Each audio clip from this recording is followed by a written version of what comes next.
We are back. It's the Joe Holka Show presented by Line Movement. Guys, week 17. How's everyone feeling? This is a week that I don't typically love. I tend to use this week as a little bit of a relaxation week before. I mean, the real season, the second season, the postseason. We know around here that we love those slates from a DFS betting perspective, of course, but it is week 17. There's edges here, guys. If you're willing to put the time in, I know this week a lot of people deep in the weeds. I know that there's been some late news. It's an interesting, I think, week 17 overall this year, just because there's so many other wrinkles to it, right? Like we thought we were going to have Latavius Murray at one point, right? So we'll get there, guys. There's a lot of things that I want to talk about for this week in particular, because I think that there's one. There's probably an argument for this on the normal slates as well, but there's times to look at median projections, and there's times to not really look at median projections, right? So I think that one of the things that we really need to focus on today is emphasizing ownership a little bit more than actual projections, because I think that this is one where there's going to be some volatility in medians because there's a little bit of guesswork. We don't know exactly what we're going to get from a volume perspective for some of these guys, right? So that's something that we're going to talk about today. Of course, we'll go through each position like we normally do. We'll do some polls, all of that good stuff. It feels like it's been a while since I've chatted with you guys. I'm refreshed. I actually went down to Florida for 2 days around the new year. Got away from the screens and the computers and and all that stuff. So I'm feeling good. It's been a really fun time just being with you guys every Sunday morning throughout this season. So I appreciate everyone that's been here along the ride. We're not along the ride, along for the ride. We're not done yet, guys. There's going to be a lot of postseason content, going to maybe ramp things up from a showdown perspective as we get going also. So let's talk about a couple other things. We talked about how ownership is a little bit more important than actual projections this week. So what are some other things we need to talk about? Obviously news, right? So like there's some things that might happen this morning. I'm going to rely on you guys a little bit as well if anything else comes through that we haven't been kind of taking into account as we're building this morning. So let me know if anything like that happens. So we need to be a little bit more cognizant of some of that sort of stuff. We also need to take into consideration there's some coaches out there, Bruce Arians, I'm looking at you, that aren't always going to tell us the truth, right? So we have no idea. Like a team like Tampa Bay, like, yeah, they're slightly motivated, and we'll do it like a quick recap also of some motivation stuff as well as we get through here. But Tampa Bay, like they can move up. Like, do they really care about the 5th or the 6th seed? I don't know. Who knows? But that's something that really affects like these stud players in that Tampa Bay game. So be cognizant of news, but also be cognizant of where it is coming from. So we'll talk about that as we go as well. I'll say this, guys. We rarely probably emphasize matchups as much as the crowd, just because I think there's other things we can look at that are more volume based, that are more DFS based. I'll say that that are a little bit more important than just looking at this team is 24th in the league at defending wide receiver ones. Like we don't really do that kind of stuff, but this week in particular, I'm doing that probably even less, but especially for these unmotivated teams. Doesn't matter. Literally doesn't matter. So we want to focus on usage, volume, that sort of stuff. So there's other parts of this, right? So there's the narrative side. I know you guys love your narratives, and I'm good for a narrative now and then. Also, we got to talk about there's certain guys that they're incentivized to like get to certain spots because they're financially incentivized, right? Like there's all these different incentives based on, I mean, yardage, catches, that sort of stuff, but also like games played. The Evans one obviously pops in my head. I think he's 40 yards away from being one of the only receivers to go 1,000 yards in every season or back-to-back season. So like that sort of stuff, like figuring out what stuff is noise, what stuff actually matters. And my official stance on all that stuff, guys, yes, these players want to put good tape on the field. Of course, they're playing for a lot of money, all that sort of stuff. But also these incentive stuff, these incentive-based narratives, I'll say, especially for the competing teams, these guys want to win a Super Bowl. Like, let's be real. I don't think any of these guys are going to be like tapping their coach on the shoulder. Hey, I need that 100K bonus to get double-digit touchdowns this year. You know what I mean? Like that stuff is not as relevant, I think. We'll talk about like Derrick Henry. Like, obviously, could he go for 2,000 yards? Like, there's things that are borderline. There's things that do matter. There's things that I think we probably overblow a little bit overall. So there's that. I also think that we need to try and be a little bit more unique with our rosters today, because people are going to condense on the motivated teams. Like, this is 2021. People understand now that you can't just play these guys that you're used to playing, right? Week 17 is totally different. There's enough content out there right now that people understand that. So we'll get there. So I'll say this: let's be different with our roster construction and our correlation today. So guys, I did a video, I believe it was on Monday, going through all the motivation for each and every team. I wanted to do like a quick recap. So if anyone is watching this video as we're already rolling through the positions, we can just tell them to go back to the beginning and figure out which teams they should be focused on, which ones there's a little bit more volatility, right? So some highly motivated teams in week 17.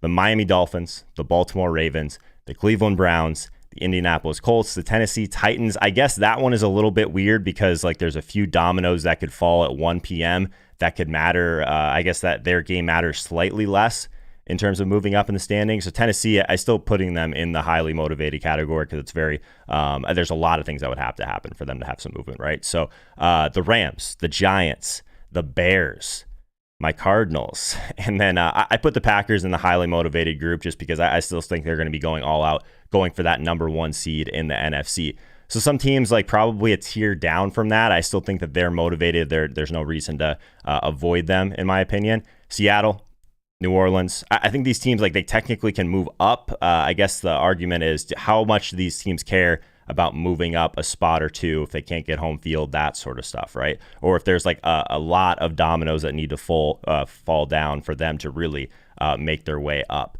So I think those teams are motivated, maybe not as much as some of those other guys up top. Slightly motivated. I really only have one team in this one because I don't really know exactly what to do with Tampa Bay, a team that can move from the 6th seed to the 5th seed. They've already said that they're not resting starters, but it's Bruce Arians, Raz. Yeah, we got a couple people in the chat saying trusting Bruce Arians not a fun time. So I'm with you on that. And then we have some teams that don't care at all. Some teams that are in the playoffs, like I mentioned. These teams want to win the Super Bowl, right? So they are resting players. We expect them to rest players, even if it hasn't been completely transparent throughout the week. Kansas City Chiefs, Pittsburgh Steelers. I almost said Pittsburgh Penguins. It's almost hockey time, guys. I know we have some hockey people in the chat as well. Pittsburgh Steelers and Buffalo Bills. So I think there's some guys that we probably still will be able to tack on this team, but it's not going to be the normal type of players for that. Everyone else is kind of in that category of they're eliminated, right? So they're not in the playoffs. We'll see. I mean, there's going to be some times where, and we'll get to some of those. I think some of those teams are fine because they've been eliminated for a while, right? So maybe they play somewhat normal. Maybe we skew towards some of these rookie players getting a little bit more usage. Like when we talked about these projections having a little bit more volatility, those are kind of the teams I'm talking about, right? Like the ones that are eliminated, we're not sure what they're going to do with some of their younger players, that sort of thing. So there's more risk involved in those teams, in my opinion. So that's pretty much where I'm at on kind of the macro week 17 stuff, guys. I do want to scroll up here because we had a lot of people absolutely going in the chat this morning. You guys love week 17. I love that. Family Man was in here earlier. I know he's been having some big hits. I've been monitoring the Patreon as I was gone for a couple of days, guys. I love how I can just like take off for a day or two, and you guys still like keep that conversation going, talking through DFS and all that good stuff, man. So I appreciate all my Patreons in here. I appreciate my Noti-Gang. So if you're here for the first time, obviously would love it if you consider subscribing, all that good stuff. But also make sure you hit that notification bell so that there's going to be times throughout the week, throughout the off season. I'm just going to go live, not going to announce it. I'm going to go live early. The people that are going to be here for that are the ones that are part of the Noti-Gang that hit that bell. They get that notification right to their phone. Dino's been in here for a while. John, Edward Poltz, Jay Mitchell, John Spenceley. What's up, John? How's it going, my man? PDX is in here. Who else? You guys were in here early. This is like when I made the event early this morning. We had a bunch of people jump in right away. Swaggy's in here. What's up, Swaggy? How's it going, man? People talking about David Montgomery. This is going to be one of those ones where I'm not ready to talk about Tai Montgomery yet. You guys are always rushing me through this, guys. We have time. That's what's great. Who else? Who else is here early? Nate Frog was in here. Iceman. What's up, guys? Brad Hudson been dropping a bunch of knowledge all morning. Appreciate you being engaged in the chat, my man.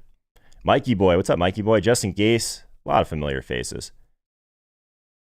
We'll get there, guys. I know there's been a lot of people in here that have been kind of just like reaching out, saying they appreciate the content throughout the entire year. I mean, I'm here for you guys, right? So just make sure it doesn't all have to be good. The negative feedback almost more helpful at times. So let me know if you guys would like to see anything different next year, also. So let's do our first poll of 2021.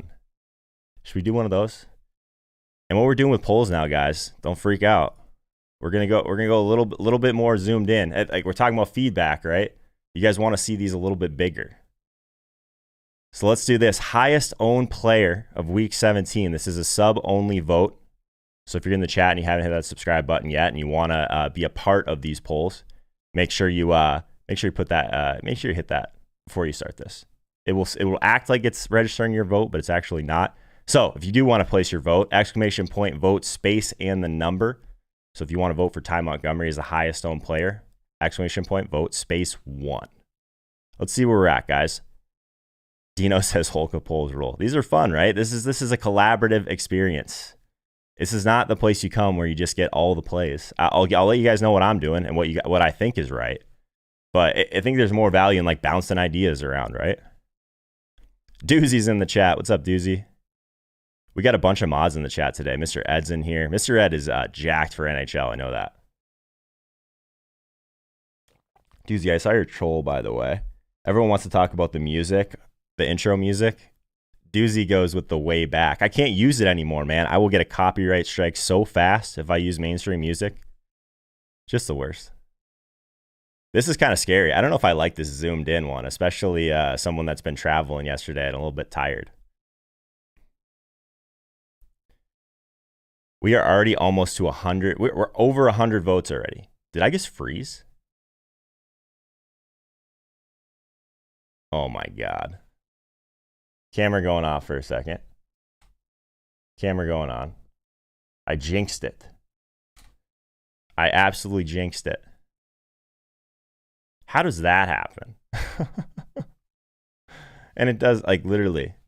Let's do this. Am I going to have to remove my camera and put it back on?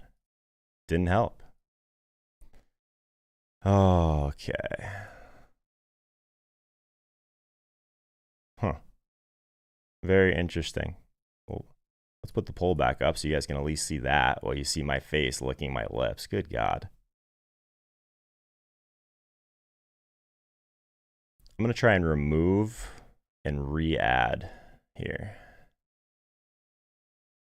Or we can just switch to my other camera, which is not as good.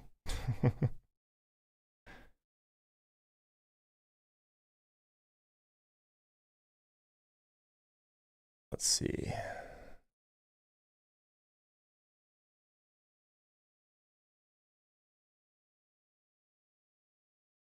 Switch to that one. Here's a little bit of here's the old camera, guys. This is the camera that my guests see. Let's move back and see if that fixed it.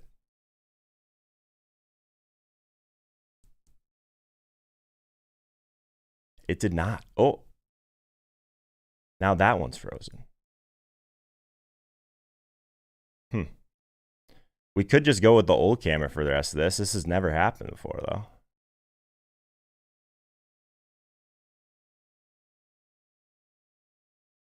Let's put the poll back up so you guys can still see it as I'm working through this. I should have just kept it.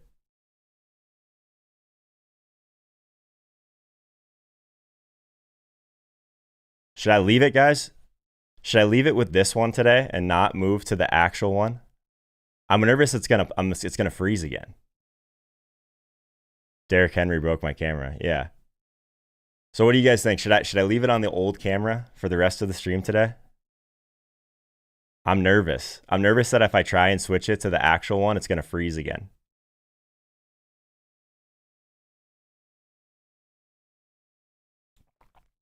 I hate that because people are gonna come in here and their first impression, it's gonna be so bad. Derrick Henry broke the slate and the poll. The polls are fine. Derrick Henry broke my camera. All right, so we'll leave it, guys. We'll go back. We'll go back to this is the camera I was using. I don't know, most of last year. So that's the way she goes. You guys would rather see my lips moving than frozen. So, all right, highest owned player. We got a bunch of people in the chat right now that don't like voting. That's okay. Tai Montgomery, right behind Derrick Henry. Very interesting. Very interesting. Connor says, old camera fine, bro. We can do without your pores for a day. All right. Fair enough. Very interesting. Yeah, so Derrick Henry is going to be the chalk. Shocker, right? So let's do this. Let's jump right into quarterback and a quarterback poll, though, now that we have hopefully the backup camera situation. This is why you always have backups, guys. All right. Top quarterback, week 17. This is a sub-only vote. So make sure you guys get your vote in the chat. Exclamation point, vote, space, and the number. Where are we at on quarterback, guys? Joe's camera flipped on its head. Yeah. There's worse backups in the world. I feel like I'm watching Dave Kitchen on the Soulcast. Tough scene. Danny P just slept in morning. Yeah, like update, everything's great. The new camera decided to just freeze, so we're on 2019 Joe mode right now. Where are we at on quarterback, guys? Aaron Rodgers, Lamar Jackson, Deshaun Watson, Kirk Cousins, Ryan Tannehill, or other guys. It's a little bit wide open. Yeah, this is officially the Andy Dalton camera. I like it.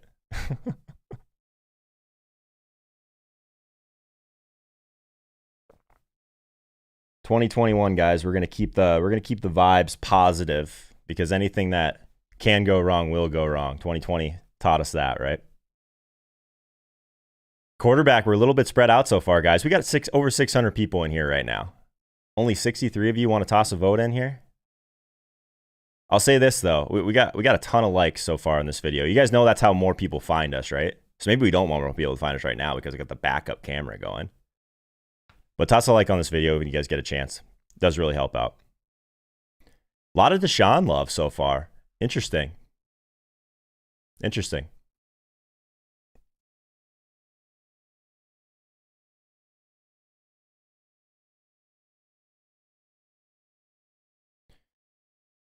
We're a little bit spread out, I think, is the moral of this one, guys. So let's do this. Let's move over to the NFL data table over at linemovement.com. Oh, I'm even more zoomed out on this one, guys. You guys can see my whole office almost. All right.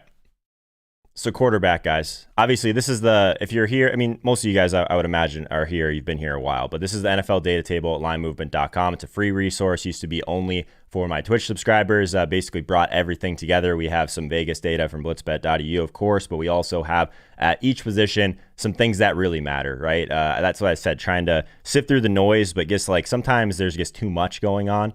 I like to focus on the things that I know really matter. So at each position, we'll go through that today. The quarterback position is one that we talked about ownership being relatively flat. It seems really flat in week 17. Am I right? Let's see where this poll ended at least. We got 15 seconds left in the poll. 120 votes. We got over 640 people in here. Only 120 of you guys want to vote. I will say this. I know just by looking at the data, half of you guys are not subscribed. So maybe that makes a little bit more sense. So it looks like Deshaun Watson leading the way, followed by Lamar. So let's start with Deshaun Watson, guys. He's 7,700. Like, the Texans have nothing to play for. They're one of those teams that, like, there's going to be probably a little bit of volatility there, but the Texans haven't had much to play for a while. So that's a positive thing in this situation, in my opinion. So that's interesting. Wasn't on the injury report, was banged up a little bit in week 16, so we know that.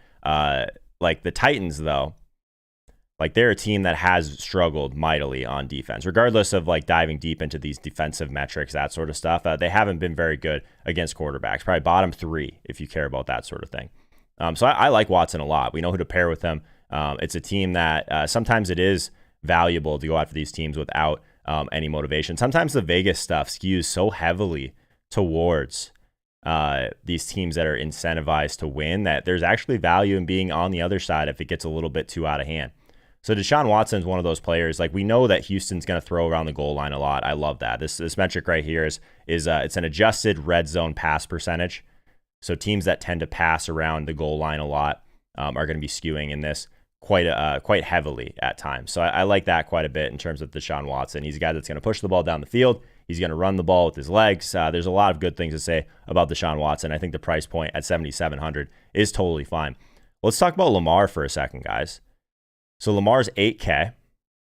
This is probably one of the best plays on the entire slate, right? Like, we were on Lamar last week. He didn't quite get there through the air, but the week before, all over him and on that showdown slate, which was great. He's looked great. There's no doubt about it. Like, and this is a team that is heavily incentivized to win. So the Ravens must win to clinch that playoff berth. That's something we know. This Bengals defense, guys, 28th in yards per play allowed. This is a fantastic spot. I'm projecting Lamar for 75 rushing yards. So to get that, I mean, he's AK. I understand it. It's not a great price tag to just eat, but a high total. I understand the spread is a little bit concerning, but I think that this is still a spot where Lamar can get there. It's the must-win spot, right? So I think they're gonna ride Lamar here. I'm in on that. So he's my favorite quarterback play. I know we had just some Deshaun Watson love in here, but I think he's the one that I'd be interested in. In terms of some other, we talked about Deshaun. In terms of some other players that don't have a lot to play for, that might be in great spots. What do you guys think about Kirk Cousins? If we're gonna pay down a little bit, 6,300. Let me tell you guys why I like the Kirk Cousins the least idea on this slate. So he's 6,300. The price is right. This Detroit defense, guys, they're not good. I know the Vikings were eliminated from playoffs in Week 16, so there's a little bit of risk from that perspective, right? But I don't think there's really a ton of reason, at least so far this week. We haven't seen them talk about resting starters and that sort of stuff. Obviously, Dalvin Cook out. We'll get to that at running back. But like in the Dome against Detroit, I think Cousins on FanDuel is a little bit more of a stretch. He's 7,700 over there, but 6,300 on DraftKings for this total. This matchup, Kirk Cousins, like I know that there's a lot of, I live in Minnesota, so there's a lot of Kirk Cousins hate that happens. But say what you want about Kirk Cousins. The things that we care about the most at quarterback are efficiency, completion percentage below or above expectation. Kirk Cousins, he's been extremely efficient this year. And he's not scared to push the ball deep. He's one of the most accurate deep ball throwers in the entire league. I mean, Justin Jefferson, we're not at the wide receiver position, but I would argue that he is one of the best wide receiver plays in Week 17 also. So Cousins to Thielen, Cousins to Jefferson, Cousins to Irv. This is one that we talk about, like being thoughtful with correlation this week. I think there's a lot of different things you can do with Kirk Cousins. Bring it back with Marvin Jones on the other side, who's just mispriced still. So I kind of like the Cousins idea. And you guys know, like anyone that's here, I guess throughout the entire season, you guys know I play these smaller field contests, the mid to higher stakes contests. And a lot of times, like getting those quarterbacks that have the rushing ability is something we've been talking about for 2 or 3 years now. So I don't play these Kirk Cousins, Matt Ryan type of guys unless I am very, very confident in the correlation and how strong and condensed this offense is. And without Dalvin, I like Cousins a lot, guys. So I don't want to turn this into the Kirk Cousins stream, but I think he's pretty solid. Some other guys we haven't even talked. We've come this far and we haven't even talked about Aaron Rodgers yet. So Aaron Rodgers is one of those guys that you can kind of. I think the narratives matter personally. So 7,400. This guy looks absolutely dialed in to try and get the MVP, and he's throwing around the goal line. He's not. I mean, he's just going to keep throwing to Devonta Adams inside the 10. I like our odds for multiple touchdowns here from Rodgers. 7,400, reasonable price tag. I mean, you get literally a $600 savings off of Lamar. We know they're incentivized because they want to get that number 1 overall seed. And like the matchup on paper is not good. People talk about this matchup against Chicago. I don't think it really matters with Aaron Rodgers, guys. I don't. We've seen quarterbacks like push through poor matchups, but especially Aaron Rodgers. He seems to like this is before he was kind of on this tear. He was like that guy that would come out of nowhere when no one was on him in these like really, really poor matchups, and then he would fail in these really strong matchups. And he's just dominated Chicago. So I like the spot. Massive total. Again, one of the guys that's been so efficient this year, throwing so many touchdowns. 7,400 for him seems like an extensive bargain. I'll say this. We do kind of skew a little bit more towards DraftKings on this show usually, but if you're playing on FanDuel this week, I kind of like Russell Wilson a little bit in tournaments. He's only 7,500 on FanDuel. So they do have a slight motivation is kind of the category we put them in. So if things kind of break right, I think just that he's really cheap over there. He's 200 less than Kirk Cousins. He's 1,200 less than Watson, if we're looking at that, right? So he's just really cheap. So I think that's interesting if we're going that way. Who else do you guys want to talk about at quarterback today, guys? Let's make sure we touched on this here. Vikings D is awful. Yeah, I mean, so literally, like if this game ends up shooting out, I think it's really interesting. Teddy B stacks versus the Saints could open up a lot. I don't really want to go super gross at quarterback this week. Not with like the top end that we have, like Rodgers, Lamar, Watson. We haven't talked about Ryan Tannehill. Anytime that the big dog's going to be chalk, we like Ryan Tannehill. I guess it's kind of weird that like there's been a bunch of games this year where they've both kind of gotten there, which is something we don't normally see with a guy that's so touchdown. And like, I guess a guy like, we talked about this with Derrick Henry, right? He's not the typical guy that doesn't catch passes because he breaks these long plays, these huge plays. It speeds up the game overall. So I think that could be at least part of it. Why we see Tannehill perform okay still in games with Derrick Henry. Still really high total here, 32 total. So I like it. Tannehill at 7K, decent discount if you get in a spot. You can go to AJ Brown, Corey Davis. Like I said, I don't think it's terrible. Like we talked about getting different in roster construction, different with correlation. Maybe you play Tannehill with a Derrick Henry team, and just to try and get a unique team in one of these smaller field contests that we talk about. I can't get used to this camera, guys. Well, let's move on to running back. I know we have a lot to talk about here, so let's complete that poll. Top running back, price considered in week 17. This is a sub-only vote if you're just trickling in. If you're just trickling in, I would urge you to check out any other video on my channel to see camera number 1. This is camera number 2 because camera number 1 decided not to work today. That's a tough start to 2021. Let's see where we're at on running back, though, guys. Exclamation point vote, space the number. Who is the top running back? Not highest owned. Top running back play on the slate, price considered.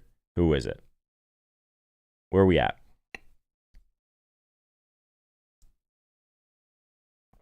Coffee's still hitting right. That's the important thing.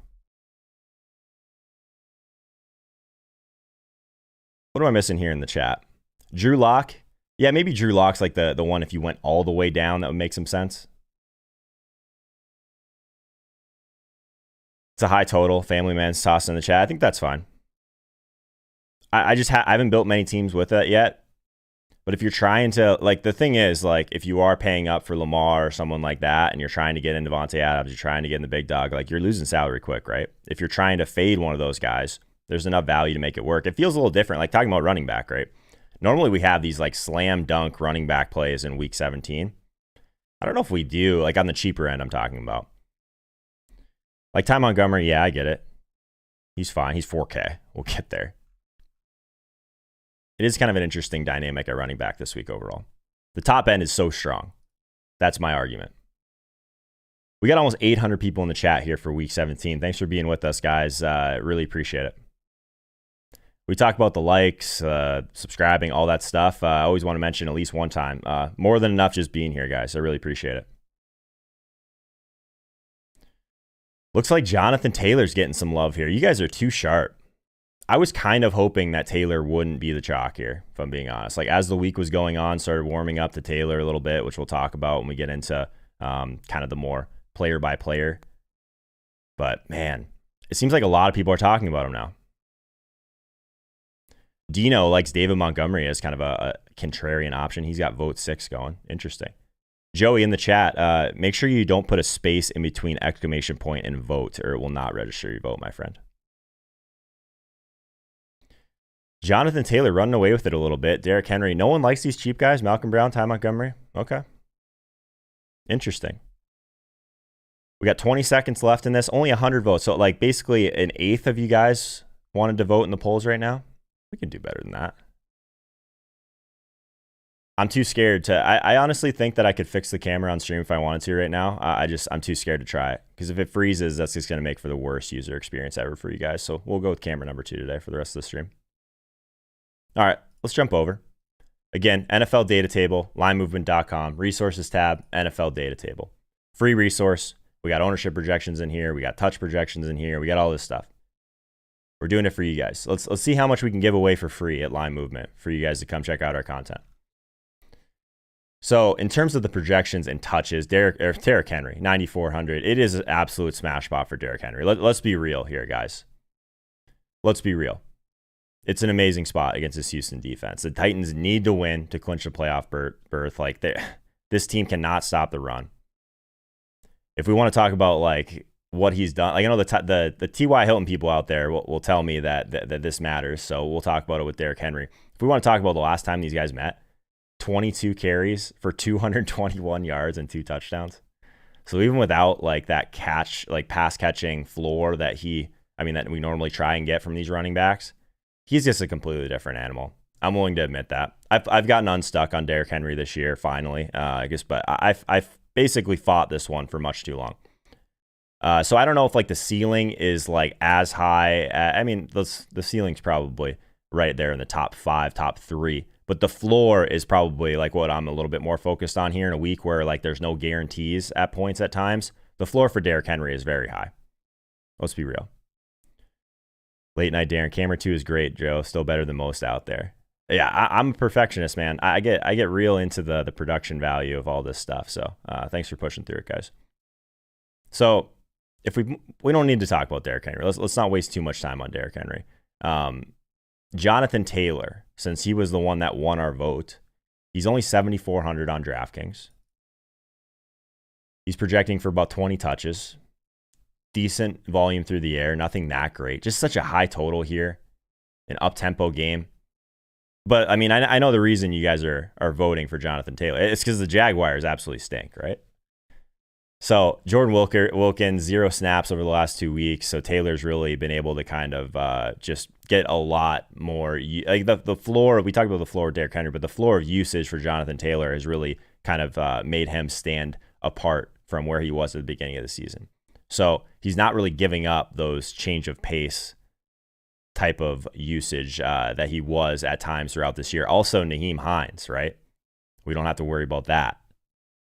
This is probably the best possible matchup. I'll say this. I don't care as much about matchups in general, but on the tails, like the worst and the best, I'm willing to concede that it does matter. So Jonathan Taylor, I think he's one of the best plays on the slate. In a week where you can get up to that price tag of 7,400, but you got to pay a little bit more for that volume. I think the security's worth it in this spot. David Montgomery, someone in the chat was talking about him. Yeah, I think he's fine at 7,700. I think he's going to be a guy that goes a little bit under-owned in this spot relative to like what we are trying to get up to. We're trying to get up to Devonta Adams. We're trying to get up to Derrick Henry. So it's harder to make the David Montgomery price tag work at 7,700. Jonathan Taylor, I think clearly is in a better spot. But hard to poke too many holes in David Montgomery if his ownership holds here like around the 8% mark. I think he's kind of a tweener for me. He's not quite sneaky enough to kind of maybe justify the usage. But the price tag's probably okay for the volume on this slate. I think he's okay. Do you guys want to talk about Tai Montgomery here? He's 4K. He's 4K. I understand why people want to do it. I'll start there. Like, obviously, just for catch people up here, Latavius Murray placed on the COVID list, will not be playing. So the Saints, Tai Montgomery is going to be their guy. So probably what happens here with the Saints, right, is they're going to probably shift to a little bit more of a short area type of passing attack, right? So that honestly, for the record, guys, that elevates the floor for guys like Sanders, Callaway, Cook, like those type of players also. So let's keep that in mind. Maybe we see more Taysom Hill also. There's a lot of ways that this play can go wrong.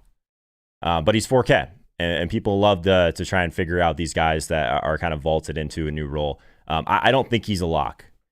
I think he's a fine play to make other things work in your roster to try and get up to some of these studs, these stars and scrubs type of rosters. Any projection system out there is going to have him as being probably one of the top values on the entire slate. And at 4K, it's hard for him probably to fail if he gets 4 or 5 catches in this one. I could see it for sure. So my concern with these, usually, it's not like Tai Montgomery is going to come in here and just take over the Kamara and Latavius Murray role. That's just not going to happen. And Peyton's like unpredictable in the way that he uses his skill position players, right? There's a reason this guy's on the practice squad. But here's the thing. The Saints, they're probably going to run, 57, 63 plays. Like this should be a decent amount of plays in this game overall.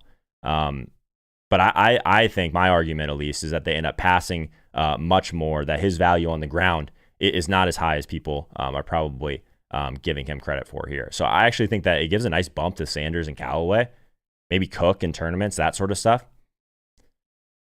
So people in the chat are talking about he's a bust, all that stuff. Ty Johnson better play. Okay. Yeah, I mean, I agree with you guys for the record. I think there's like a lot more volatility here to get like this 4K guy coming into the role. You know what I'm saying? So I think if we end up getting, let me see what the latest, if we end up getting Tai Montgomery at like 25%, Ty Johnson, if he ends up being slightly lower, let's talk about Ty Johnson for a second, because there's enough people in the chat that are talking about him. So he's 4,300. I don't think this ownership, we're gonna have to get an update on ownership. There's no way that's right. So 16 touches for a guy at 4,300. I think he's probably my preference down there, and it's kind of scary to even say that. But the Patriots, like we talked about the tails, right? Patriots 32nd at defending the run. I hate playing any Jets guy basically ever. But these Jets players, man, these wide receivers, these running back plays with the Jets, it's tough. It's hard to see. It's hard to see him getting under this projection though at 16.5. I could see, I guess, scenarios where Ty Montgomery does fall far below that, right? So it's more of a volume play down there, I think, for sure, in a good matchup. So low total though, not a ton of touchdown upside overall. I think that like people are probably going to skew further towards Malcolm Brown, but we did see that Akers is going to try and play. So that's a little bit concerning for sure. So the whole like Malcolm Brown thing, we liked it a lot more if Cam Akers was just completely out, right? He's got that ankle injury. I don't know. That would leave Brown as like the full feature back. So that's my kind of concern there. Volume play for all these guys, right? So like I guess here's like the main thing. Well, let's go to this full screen camera number 2 here for a second. And we'll put the poll back on the screen so you guys can see where we're at. Do we want to try and pay down for these guys where like their floor is questionable in terms of their volume and their ceiling also very, very questionable? I don't know if I really want to do that on this week where you can get to guys like you can build rosters with Henry and Taylor and try and get weird at some of these positions that have a little bit more volatility anyway. That's always going to be my preference, guys. So like looking at like this Malcolm Brown play, like Schefter comes out last night, says that Cam Akers is likely to try and play today against the Cardinals. So like that doesn't guarantee that Akers will play or that he's going to come in and just like grab a significant role, but it's taking away from this volume play of Malcolm Brown in some ways, right? So I think we got to be cognizant of that here, guys, especially at this position this week. Let's talk about a couple other guys though here.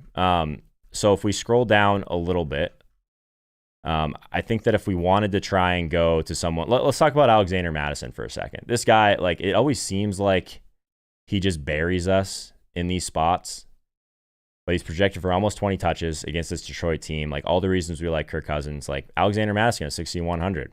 He's 5K on FanDuel, by the way, which is just a misprice. But like, what do we see here? When Dalvin's out, it normally isn't just one guy that comes in here. Mike Boone's going to be involved. Amir Abdullah is going to be involved. So like the FanDuel price tag, I get it. On DraftKings 6,100, I don't think he's going to project especially well for this type of volume. But I think he's okay. I think he's going to go lower than some of these other guys for sure. In terms of ownership, guys, what do we think about going back to Melvin Gordon? I know we talked about him a little bit last week. Like he just burned anyone that went that direction. But it's like basically the same game, same role. He's 5,700. The Raiders are terrible against the run. We know that. Like there's a little bit of touchdown upside here just because we know that they're going to run at the goal line a decent amount. But Melvin Gordon gets in the box 2 times. I don't know. I think that's a reasonable price tag, especially if he ends up being a little bit lower. We talked about week 17 as being a little bit more of an ownership game than a projection game. I think some of the other guys that we talked about for cheaper are if you're using models, if you're using projections, like those guys are going to be popping for sure. But I think going back to someone that just burned people, at least in my head, makes a decent amount of sense. Let me see what we got going in the chat here. Been out of the game for 2 days, guys. I got to make sure and not avoid the chat here. Ty Montgomery, 25 to 30%. Yeah, I buy that, Steven. Any Zeke love? No, not really. Not for me. No. I think Gallup's somewhat interesting because people are going to want to continue to go back to that well. The price tag's up. We'll get to that wide receiver. Ty Johnson of the Jets, Ben. Yeah, sorry. I'm with you, Flash. I think paying up for running back is the play. I don't know if we have like exact info on Cam Akers, just the Shefty bomb last week. Cardinals aren't getting the Rams beat with the right. Yeah, okay, I'm with you. I think I didn't miss too much here. What about Nick Chubb? Yeah, I mean, those guys, I mean, they have incentive to win, right? So Chubb is 7,600. This Cleveland defense is, we've seen it have some holes. I don't know if Nick Chubb is like a priority play for me at that price. I think I just prefer Jonathan Taylor in that range this week, just because we know that they're like Nick Chubb. It's the same thing with Nick Chubb, right? He breaks a big play, gets in the end zone, he's great. If Kareem Hunt comes in and takes some of the touchdowns, you're feeling pretty dumb. I've probably not played enough Nick Chubb this year, but I'm okay with that.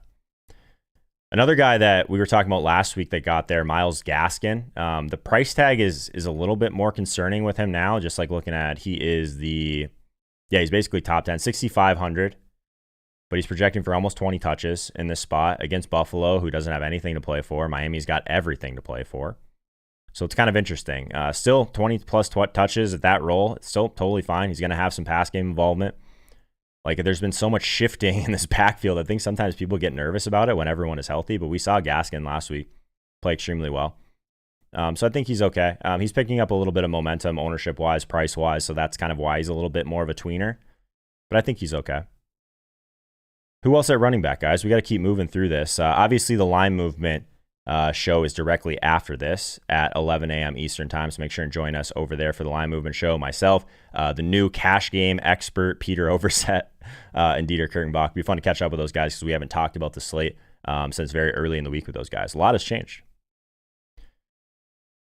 Let's do this, guys. I know I always want to mention it at least once, but if you haven't checked out the Patreon yet, I would love it if you guys would join our community in the Discord. It's going to continue rolling even past the NFL season. We're going to have a lot of stuff planned for these guys. It is $1 per month, 25 cents per week. Get access to a bunch of really smart people. This community, everything that's been happening in the chat throughout this morning. I think there's a ton of value here just to be able to talk with smart people in our Discord chat community. Also, we do have a weekly DraftKings tournament where I give away a $30 Amazon gift card.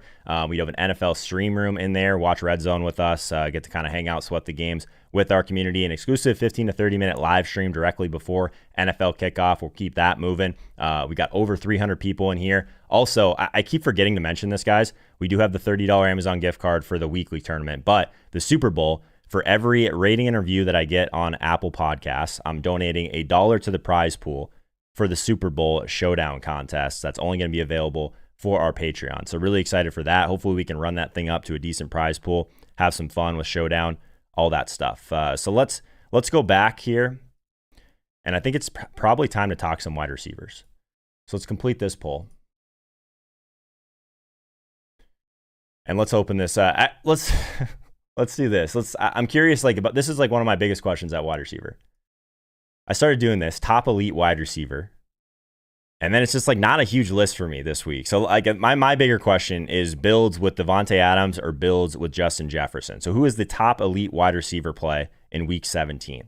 I want to see where you guys are at. This is a sub-only vote, so if you're in here for the first time, would love it if you consider subscribing to the channel. Ignore my ugly camera number 2. Midstream, camera number 1 decided to crap out. That's why we have backups. Please, God, if you're here for the first time, check out one of the other videos. Noel Fan in the chat, Happy New Year, a $20 super chat. Noel, I hope you had a great New Year, my man.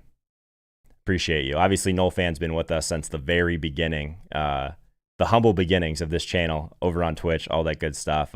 If anyone, Noel Fan trolls a lot, but if you can kind of pick up on some of the things he's saying, one of the sharpest DFS players I know. So I appreciate you, my man. Thank you so much for that super chat. Where are we at on Devonta Adams versus Justin Jefferson? If you had to pick one on this slate. Rob Bailey in the chat saying Ridley. I do love Ridley. I think he's a fine pivot off of these guys, but I think the bigger question is who, if you had to play one, is the play. The top elite wide receiver play in week 17. Let's see how many votes we can get on this one, guys. We're approaching 1K again, concurrent viewers, which is amazing. Part of the reason is we got over 250 likes. I told you it matters, guys. You guys want to know why it matters? Because someone that is just like typing in fantasy football week 17 DraftKings picks on YouTube is going to show them like these live shows that are happening, a lot of engagement, a lot of people in the chat, a lot of people talking, but they see these likes, people enjoying themselves on the video.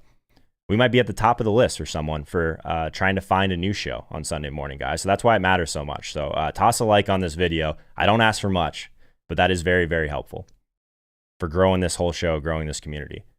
Devonta Adams seems like the play for you guys right now, though. We got a minute left in this vote. Devonta Adams, he's very expensive.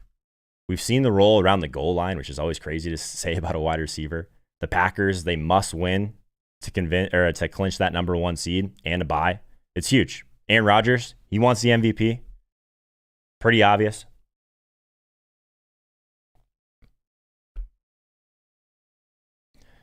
Justin Davis, smash the like button, people. Justin Davis, my guy. Thanks so much, man. Garrett, this show's a must-watch on Sunday mornings. Thank you very much. Appreciate that, man. I try and just bring you guys value. I'm not going to be the guy. Like, I'll say this. If you're listening to anyone just tell you that they have like the stone lock plays and they're not willing to show their results, I show all my results. I show weeks when I lose. I show weeks when I win. You don't want to be in a spot where you're listening to someone that looks down upon people that are watching them. Like, we're trying to work through this thing together. You know what I mean? I've been doing this for a long time, so I'll let you know kind of what I'm doing and how I'm looking at things. But I mean, there's no guarantees in DFS. We've seen that time and time again. Let's work through this thing together, right? This is a community. This is not just me giving you guys all the plays, you getting out, you know? Let's bring this poll up. Why does it always go down after it closes? Devonta Adams, far and away, I guess, leading that one. So let's piece together this part of it for a second. So we talked about it, like the incentive for the Packers, all that good stuff. Let's move over to wide receiver. Again, if you're here for the first time, linemovement.com, resources tab, NFL data table. You'll find all this stuff for free. So on the top end, actually today probably makes sense to sort by touches in some ways too, right? Try and get an idea of which guys are going to be super kind of valuable. But at the top end, 9,200, all that stuff. I think that he's a core play for me so far. Like, I haven't built a team without Devonta Adams yet. I know I'm only playing a small amount of lineups at the mid to high stakes, that sort of thing. But he's a big priority on this slate. You guys don't need me to talk about that. But let's talk about Justin Jefferson. So, like, as a rookie, this guy coming out as like basically a top 5 wide receiver option. It's a good fit in this offense just because like we know that Kirk Cousins can be accurate in terms of like throwing the ball deep, that sort of thing. Justin Jefferson going out there and making plays all year. And now he has one of the best matchups possible against Detroit. So I love Justin Jefferson at 7,600. I know that the ownership here is a little bit of a concern. But I guess my argument here is that we can get different enough on this week to where if we wanted to eat a Justin Jefferson at 20%, I'm okay doing that, I think, this week. It's a high total. He's a rookie, so maybe they give him a little bit more run. He's got incentives to be like, I guess, setting the bar for some of these rookie records, that sort of thing. A lot of green here with Justin Jefferson, I guess. If you're a visual person, a lot of green here for Justin Jefferson. There's not a whole lot more to say about it. It's an amazing spot for him.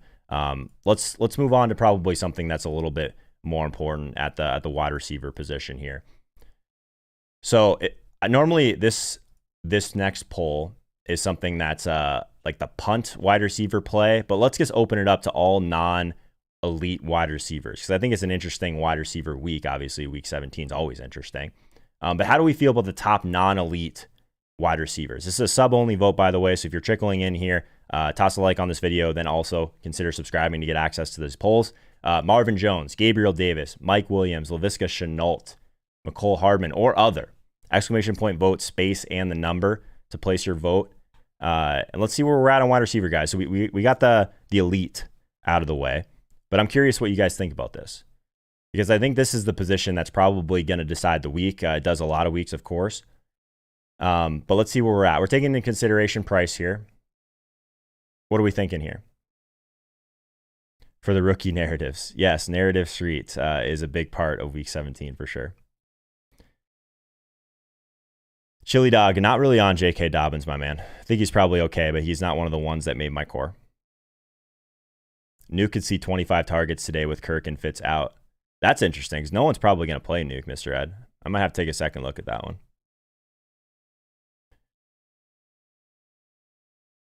So we talked about, so James McCool helped us with the linemovement.com data table, building in some custom metrics in there as well. One of the things that I'm really focused on, you're looking at ownership, you're looking at ceiling. We built in this like leverage score in the model. So you'll see it LEV on the data table. It's interesting that you say that about DeAndre Hopkins, Mr. Ed. He's popping pretty well in the leverage metric. So that means that his ceiling is still sky high, potential tournament option. I like that call a lot.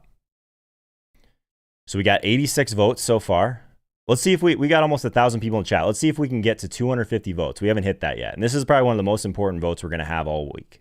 A lot of others so far, if that gives you any idea of where we're at on wide receiver, where we're at in week 17 overall. It's going to be more spread out than you guys realize.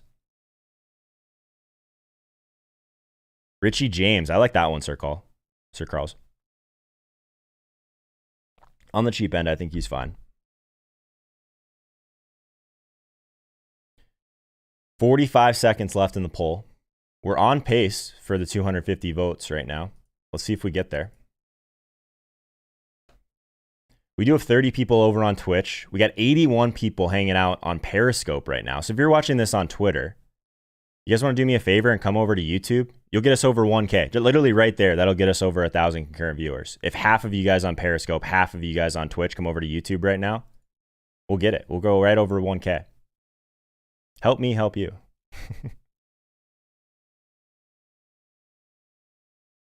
Well, we're a little spread out here. This camera's bugging me, guys. I know you guys don't really care. I care. 4 seconds. We're not going to make it to our 250 here unless I open the poll back up. A lot of others. Let me see the chat here. We got a lot of others here. Hang on. Let me scroll all the way to the top here. Vote 6. Richie James. Vote 6. By the way, guys, I know I should mention this probably more often, but for your vote 6 to actually be submitted, you have to put your player on the next line. John Brown, you guys really think they're going to risk? I know that, like, yeah, maybe he's active. I don't know if they're going to risk him for a lot of run here. I'd be shocked. Keyshawn Johnson. Sterling Shepard, I like that one, Miguel. I think that's sharp because I think there's going to be some people on Evan Ingram. We'll get to that. Yeah, Nate Frog. So exclamation point, vote vote 6. Then you got to hit enter, put Isabel in the next line because your vote won't be submitted if you put Isabel in the first line. Jerry Judy, interesting. Okay. Curtis Samuel. Did I not put Curtis Samuel on the list? That was an oversight, Derek. I love Curtis Samuel this week. I think he's going to get a ton of volume. What is that? Oh, I got to change that. Animation. Look at that thing. Hang on. Can I replay that? That was ugly. We do have a new Patreon, though, so that's great. Appreciate you, my man. That was the ugliest animation I've ever seen. Richie James. Who are the other 6s here? A lot of vote others in here. Robbie Anderson. Okay. Interesting. All right, let's dive in, though. Let's dive in because I can't look at this camera anymore on the big screen.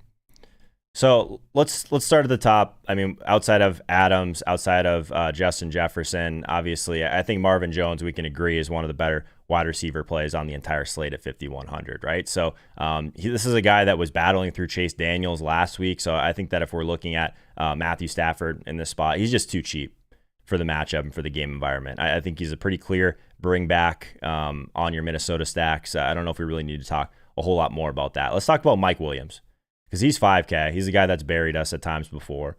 But he saw 10 targets and nearly half of the air yards last week.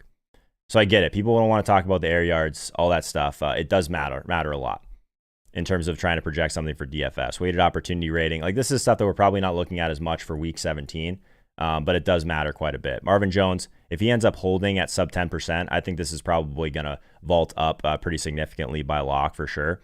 But I'm in for sure. I mean, he's going to be in this spot against most of Kansas City's backups. Obviously, Keenan Allen, Hunter Henry out again. Like, the volume is going to be there for Mike Williams, and that's what we're looking at, right? So he's a guy that people kind of miscast. Like, we've heard this from Harmon like a bunch of times this year. He's almost miscasted as being like only a contested catch wide receiver. In this spot, the volume is going to be there, and that's all we care about. So I'm in on Mike Williams. I think he's probably outside of the top end. We talked about Adams, Justin Jefferson. I think Mike Williams at 5K. He's right there with Marvin Jones for me. What do you guys think about, like, I know you guys were just talking about John Brown. I kind of think that Gabriel Davis is interesting at 3,600. Like, I think that if you wanted to punt with, like, we heard some people talking about Richie James. Like, I know Josh Reynolds is on some people's radar for sure. Someone in the chat goes, nice Scotty Hartnell picture in the background. No one sees the Scotty Hartnell. I love that. No one noticed that. I'm going to go to full screen for a second. See if you can even see it. Yeah. So right over my right shoulder, Scotty Hartnell going like this with the Hulk Hogan. Good stuff, man. Thanks for noticing. You're the first person that's like ever brought that up. Gabriel Davis. So he's the guy, like, so even if we get a little bit or a lot of Matt Barkley in this game, I think he's serviceable enough to where I think Gabriel Davis at 3,600 is still at least reasonable. Like, even if I get that John Brown, everyone's talking about John Brown right now. I don't expect Cole Beasley, John Brown, Stephon Diggs to play like much at all in this game. So I think Davis would be the guy that I would be targeting there. What about Laviska Shenault? 4,200 on DraftKings. I think he's super interesting. Laviska Shenault, I don't know if this ownership's going to hold, but against Indy, like, he's the bring back. I think that these mini stacks with Indy are interesting. Taylor with Shenault. I'll probably have a lot of Taylor Shenault mini stacks today. I think that's super interesting. Hey, Damon, just by tossing question marks and A's in the chat, not going to make me read your question, my man. So DJ Chark, Colin Johnson, both out. Shenault, like, he's actually shown a little bit more rapport with Glennon.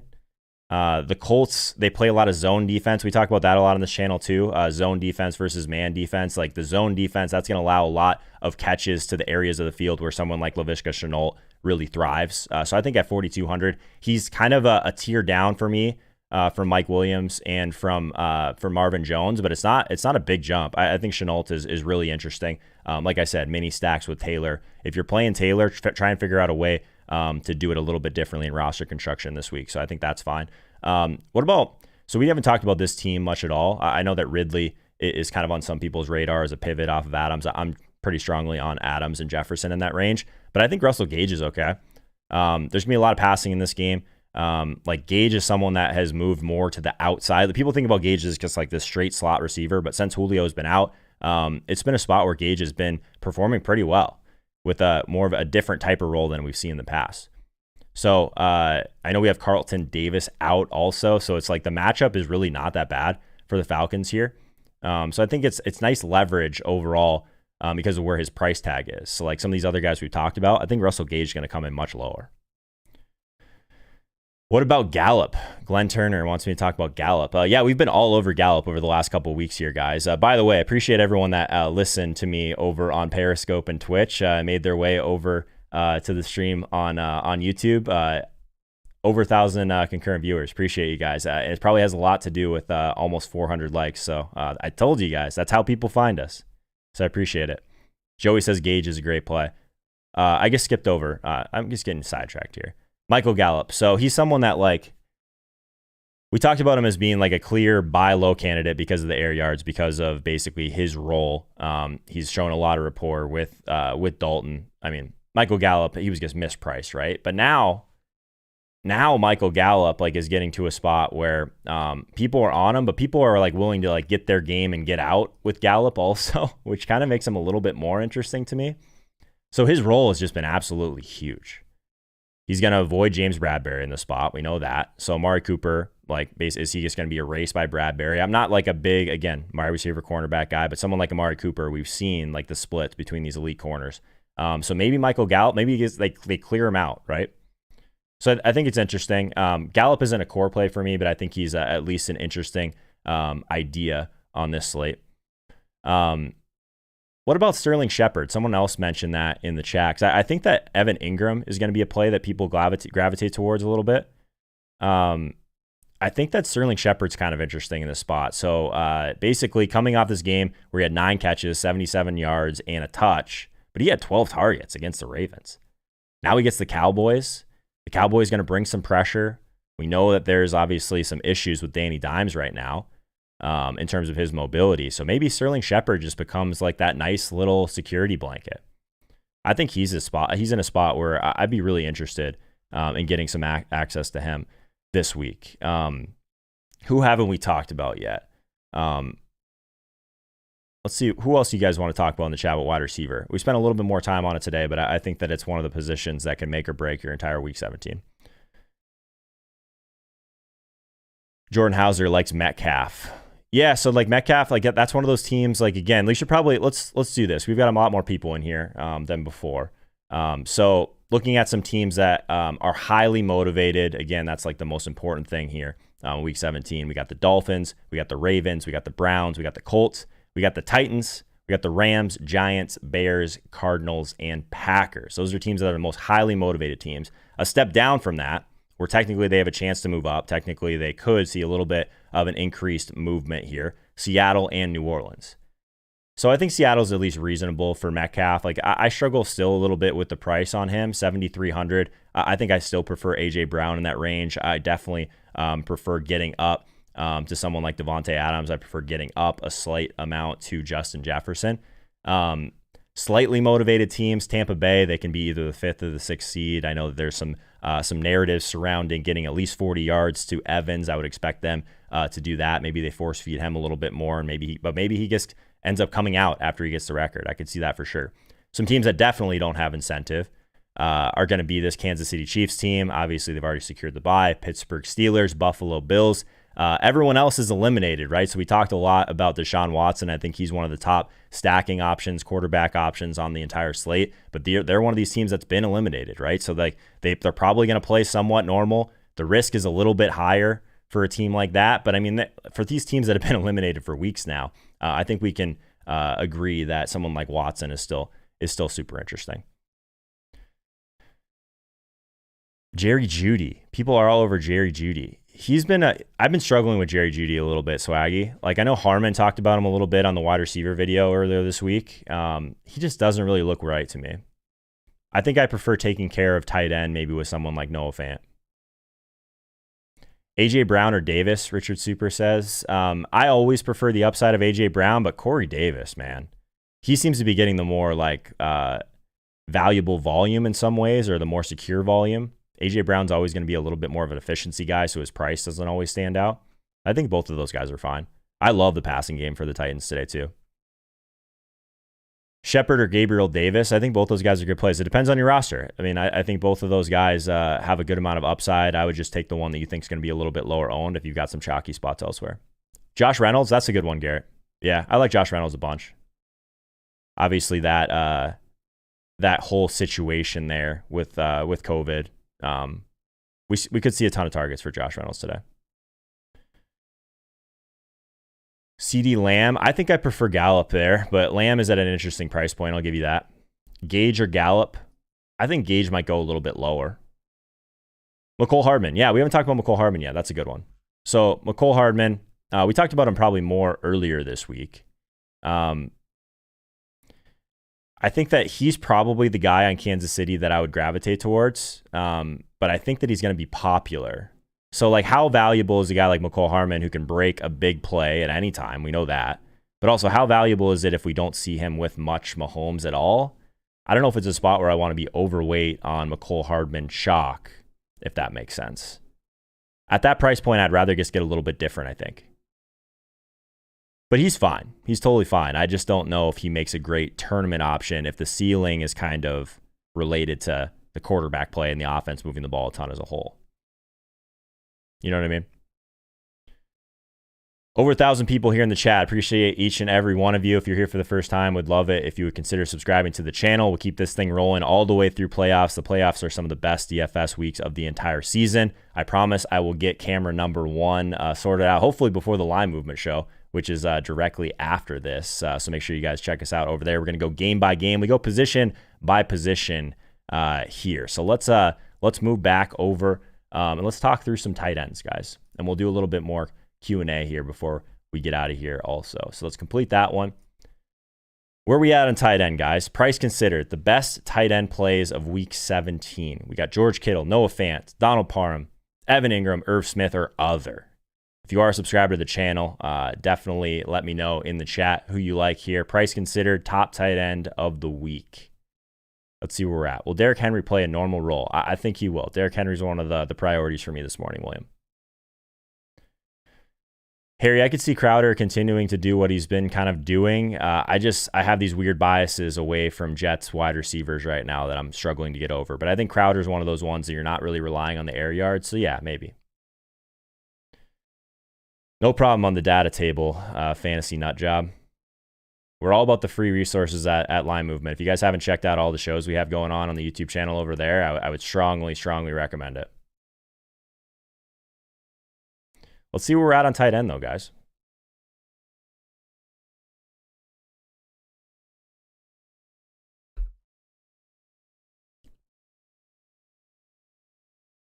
George Kittle. A lot of George Kittle love in the chat right now. Very interesting. He's 6K on DraftKings. Not easy to make George Kittle teams. If you're playing Adams, you're playing Derrick Henry. It is not easy to play George Kittle, for the record. If anyone's built lineups this morning, it's not that easy. Morning, Vargas. How's it going, my man? Thanks for dropping in.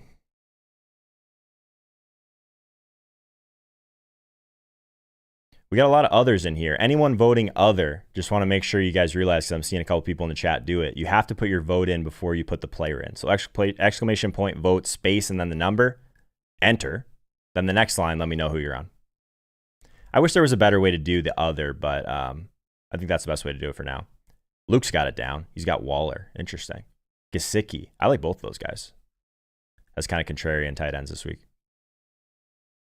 Where's Hawkinson on that list? Another guy that could go a little bit under-owned. Waller is expensive, guys.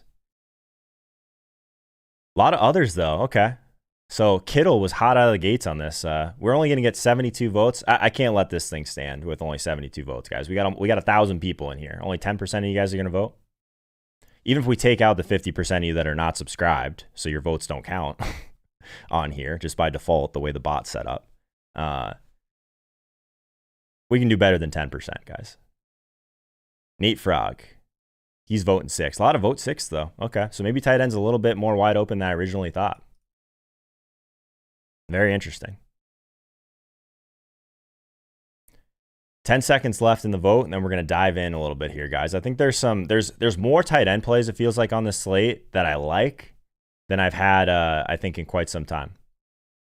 So again, if anyone's just trickling in here, I know we got a bunch of people that are watching this still on Periscope, but this is linemovement.com, resources tab, NFL data table, a free resource that we have available over there. Ownership projections, pricing, Vegas data from blitzbet.eu. Also a bunch of stuff in terms of what really matters, right? So let's talk about George Kittle for a second. He's 6K. He probably, like I said, comes in a little bit under-owned in this spot, just because like a lot of the field is going to be gravitated towards rosters with Devonta Adams, Derrick Henry. So it's not easy to get in this 6K price tag at tight end.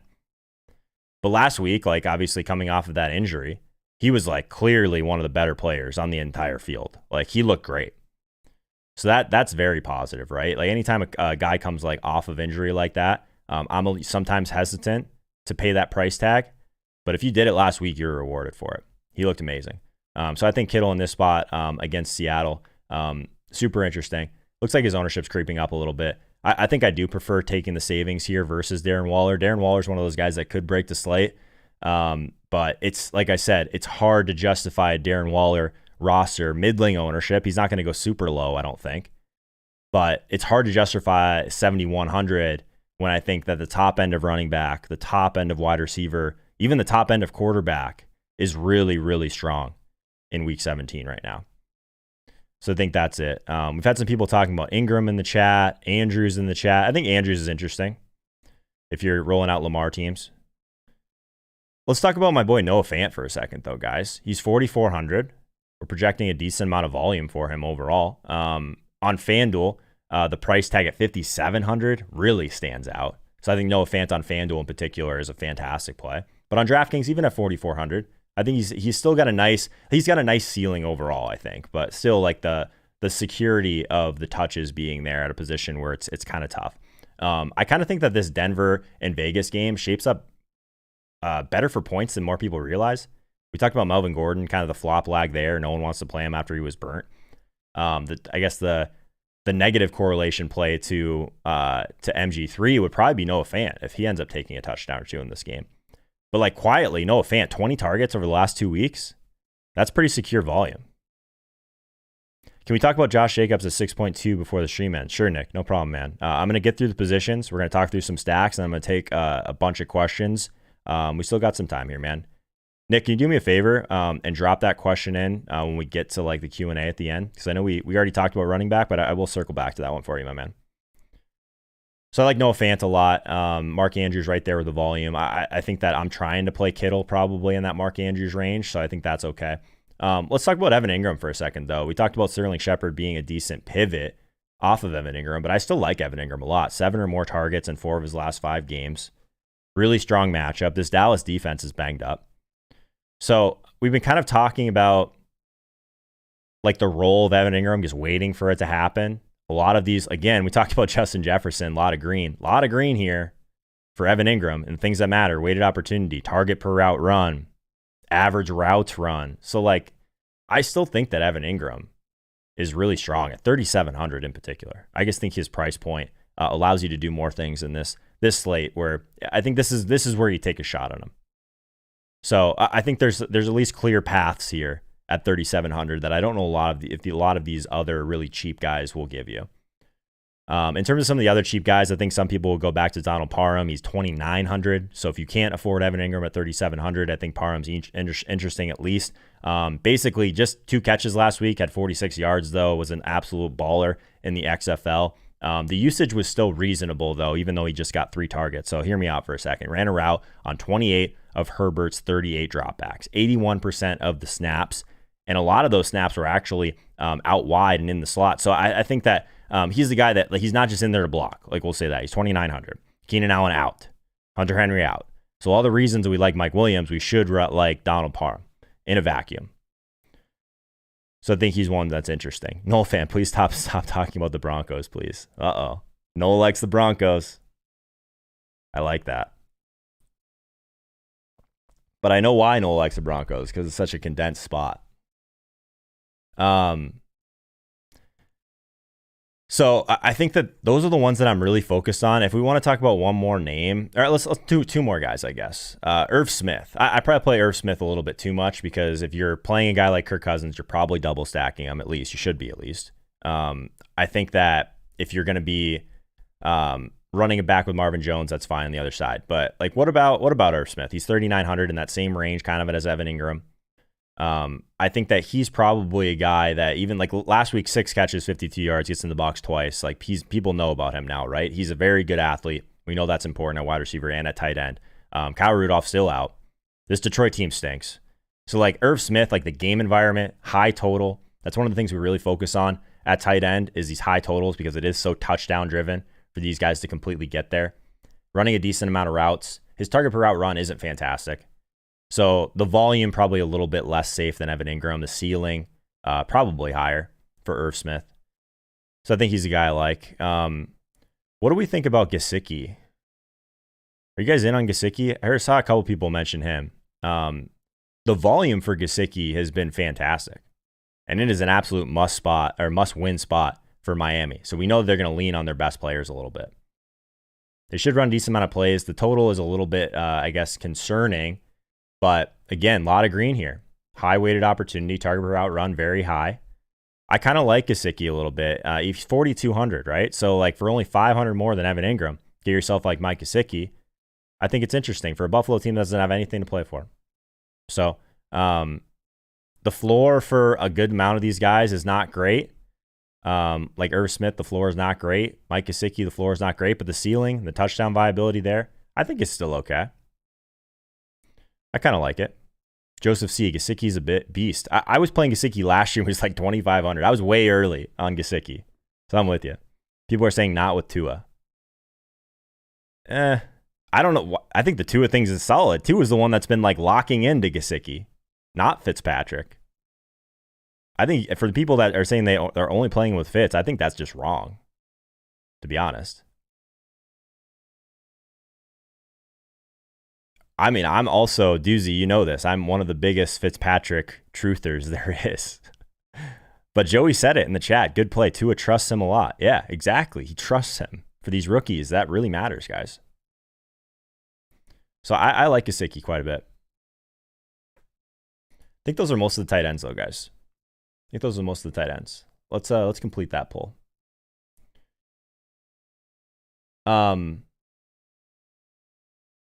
We'll skip past. We'll skip through defense quickly here. I'll throw the poll up for defense. We'll see where you guys are at. I'll roll through it as the poll is coming through. So talking about, let's talk about the Ravens defense for a second. They're much better play on FanDuel, I think, like 4,900 over there. So they're super cheap. 4,200 on DraftKings. Just a really big mismatch at the line of scrimmage there. So I do like the Ravens if you want to pay all the way up. Colts against the Jags, again, 3,900. Mike Glennon at quarterback on the other side. I think that's interesting. James Robinson, DJ Chark out. Like, how are the Jags going to move the ball? Maybe it's Laviska Shenault. Maybe it's just the Colts defense ends up being the play there. On the cheaper side, Browns defense at 2,500. I think the Browns defense at 2,500 is very strong. Motivated team facing a Steelers team without Big Ben. So I think that Cleveland probably is the pay down play. I do like Seattle quite a bit also on the higher end. But Cleveland feels like the one that if you're paying down, it's just mispriced, in my opinion. Let's see where you guys are at. I'm just now taking a peek on the votes here. We got 17 votes. 50% of them are on Cleveland right now. I think that's right. I think that's probably right. Seahawks defense, I think, is very strong as well if you want to pay up a little bit more. Cardinals defense, I think, is reasonable. So, all the ones on this, when you guys see these lists, more often than not, especially like a position like defense, these are the ones that are in my pool. These are the ones I'm focused on. But I do agree with you guys that Cleveland seems like the pay down. Too chalky. That's a fair criticism, Jordan. But I also think in week 17, where we need that salary a little bit, I'm not scared to eat the chalk on a defense that's just very, very cheap at times, if that makes sense. I like the Cardinals, Lee. I think their defense is fine. They've been pressuring more lately as well. We got a minute left on this poll. We'll see if I let it ride out. If we get to 50 votes here quickly, I'll let it ride out. If not, we're going to move on. Mostly because I hate looking at the backup camera right now. We're losing viewers by the minute without the elite camera. Tough scene. You guys are spoiled. All right, so I guess we're on Cleveland or other. A little bit more Arizona love than I expected there. So that's interesting. That's interesting. Let's complete this one. Let's open this up a little bit to questions here, guys, because I want to make sure that we have enough time for that. I'm going to keep the data table up while we're doing questions because I want the terrible video quality to be bottom left, and then we can work through some of this stuff together. What stacks are we on? What questions do we have? I want to talk about Josh Jacobs for a second because I know that was a question that came up in the chat earlier. He's not in my core. I'll say that.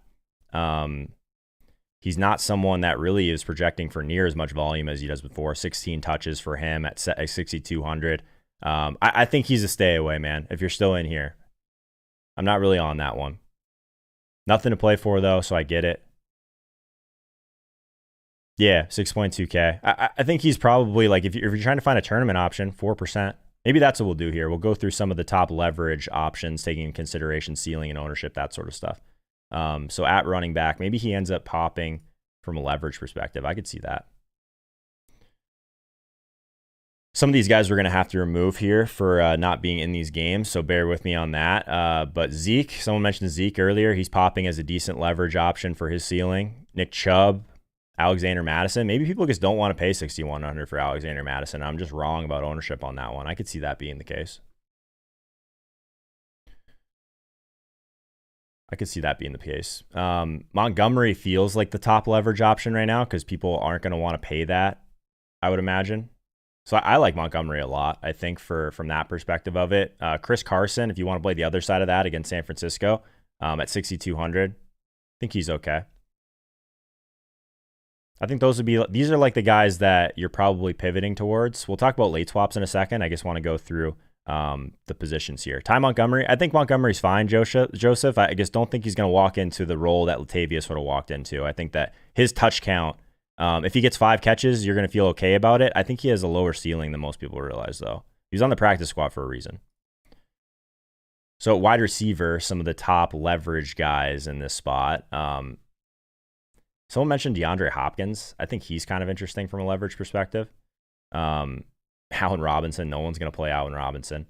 I'm not playing like these type of guys like Stephon Diggs where there's no motivation there. DK Metcalf against the San Francisco secondary, I think is the least interesting.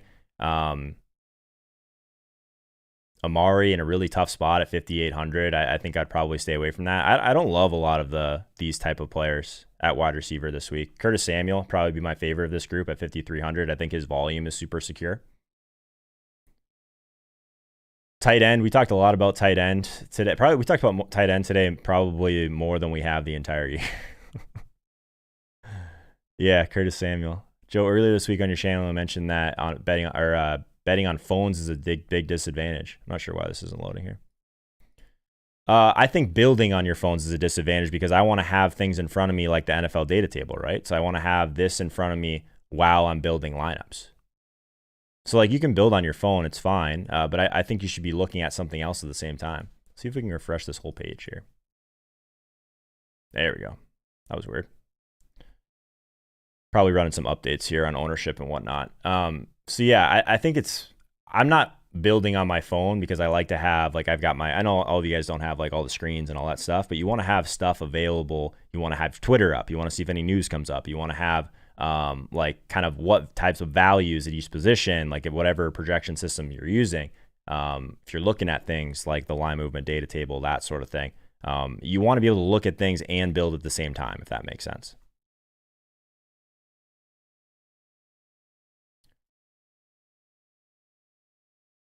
Should we open this one up again? Let's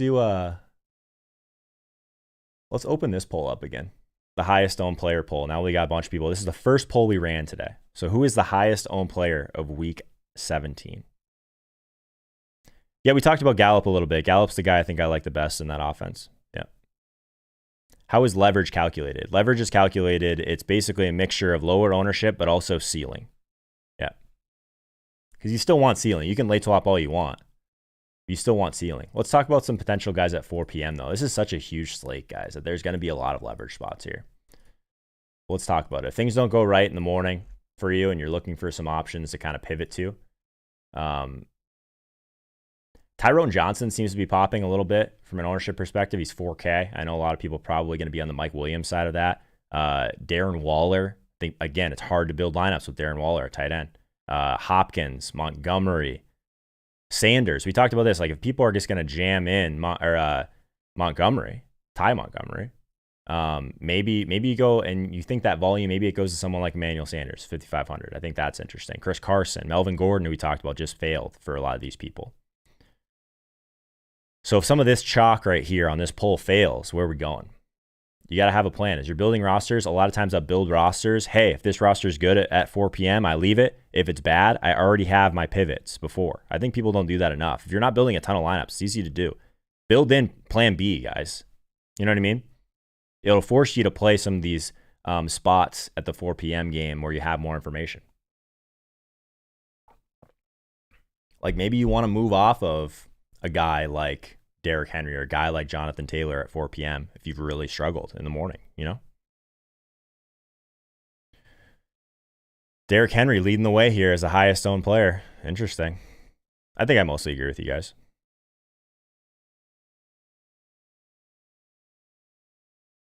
All right, guys, going to take a few final questions here. Obviously, the line movement show is directly after this, so make sure you guys join us over there. Also, tonight is the Tilt Space, 6:30 p.m. Eastern Time. Myself, Michael Leone, Peter Overzet, going through our high-stakes lineups on DraftKings. Also, Peter has a lot of cash game option action this week, which is crazy. He's a tournament player at heart. Let's see how Pete did in cash games this week. So join us for this at 6:30 p.m. Eastern Time on the Line Movement channel. This is one of my favorite shows of the week. So how things are going basically as these 4 p.m. games are wrapping up. Make sure you guys join us for the Tilt Space if you haven't already. I think you'll definitely enjoy it. And we dig a little bit deeper into some of the game theory and just like DFS. Like we're not all just tilting. we're walking through some high-level stuff as well. Joe Juris, that's why I listened to Joe. Thank you for all the advice. Thanks, Joe. Appreciate you, my man. Can you see Eckler having a big game? Maybe. I also can see the other side of it where Eckler, like, he's a big part of their future. He's been banged up this year. Maybe they scale him back a little bit in a game that doesn't matter a ton. I don't have a ton of Eckler right now. And Jason, I also don't have a ton of Tyler Lockett. I think it's more, yeah, Eugene, I think you hit it. Eckler's a little bit more boom bust than I think I originally think for him, just because even though those guys are out, I think I prefer just like taking a flyer on one of the cheaper wide receivers. Ian Warner Comedy, the $5 super chat. Thank you so much, my man. Who is the one FanDuel player, regardless of price, ownership, position, that will score the most points? What a question, man. The answers to the test question for sure. So on FanDuel, there's a couple guys I think that really stand out as tournament plays. Russell Wilson, 7,500 on FanDuel. I think he'll be super low owned. I don't know if he is going to be the one that scores the most points, but I think he's at least interesting. Alexander Madison, I think on FanDuel is the one that like seems like the price is like the most broken. He's only 5K over there. He's 6,100 on DraftKings. So that would be one that I'd be interested in. Kirk Cousins is much more expensive on FanDuel, so I prefer him on DraftKings. But for like the top overall play on FanDuel, like the top points play, it's still probably someone like Derrick Henry, right? Derrick Henry, Devonta Adams, it's all the same guys. All of those guys just have a ton of touchdown upside as well. So I think it'd be those guys. The priority on FanDuel probably is probably Devonta Adams for me. Any Arnold Love, Schultz? I think I like too many tight ends to go that far, Craig. Yeah. Asking Joe to pull out the crystal ball. Yeah, I mean, if I have that answer, I guess I'd just be locking him in on as much action as possible, right, Nick? Not really on Jeff Wilson, Peter. I get the play. I'm just not really on it. Rashard Higgins, I think he's okay. Again, not in my core. We went through most of the guys in my core. Moving to Boone over Madison. Boone's probably more talented, Brandon, but it seems kind of thin. Oh, I missed a super chat earlier? Thank you for that, Cody. Vincent, is it stupid to fade Devonta in the stiff farm? My GPP, what size is the stiff farm? Does anyone know? Cody, if you're still in here. Vincent, sorry I missed your super chat, man. GPP side of me wants to fade him. Hope he fails at 2 Galaxy Brain. So I guess what sucks about Devonta, what's great actually about it, you don't have to make that decision. Green Bay is at 4 p.m. So put him in your flex. See how the rest of your lineup does. That would be like, if so, some direct pivots off of Devonta Adams. Let's look at it. So he's 9,200. You have a lot of flexibility there. Maybe you move your Devonta Adams to DeAndre Hopkins. Maybe you move it to Darren Waller. Maybe you move it to David Montgomery. I would just put Adams in your flex, man. You don't have to make that decision right now. 100 players. Yeah. So, like, let's see where ownership is, Vincent. If you like the play, you like the play. That's what's great. Like we had weeks where we just put Kamara in the flex and make that decision before 4 p.m. You know what I mean?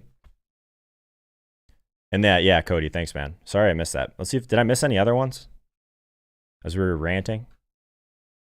I don't think I did. But the old $5 super chat from Vincent, my man, big part of our community in the Discord. Any insight into Myles Gaskin? I think he's okay. Yeah, I mean, we saw it. He got a ton of volume last week. I don't expect that to change in a game they need to win. Seems to be the favorite in that backfield. Corey Volk, where do you project Chubb's ownership? I think we have him sub 10 for sure. Let's see.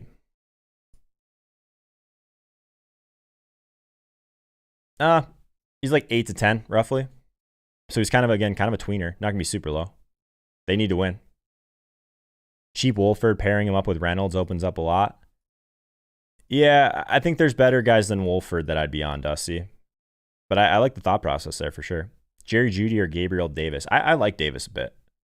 But I also think that game environment for Denver is super underrated right now.